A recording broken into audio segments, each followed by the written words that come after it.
Mimi nataka niwashukuru sana watu ya Timao na watu ya Meru kwa sababu ya kutukaribisha. Iko watu wengine walisema hatutafika hapa Meru. Hapa ni wapi? Hapa ni wapi? Hapa ni wapi? Mmetukaribisha ama bado?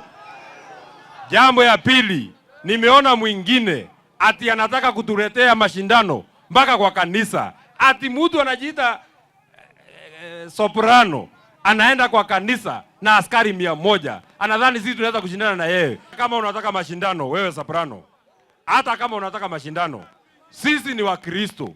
Wewe umefuzwa tabia mbaya na huyo kiongozi wako. Alikufuza tabia ya kupiga watu kwa kanisa.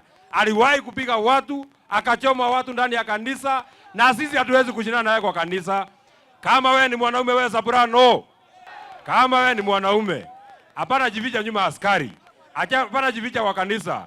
Kuja kwa mkutano kama hii, tuonane mundu. Kama wewe ni mwanaume, hapana jificha kwa kanisa, hapana jificha kwa askari. Kuja tuonane hapa kwa wananchi, kwa sababu wewe hata kiti ambao umeshika ni kiti ya mtu mwingine.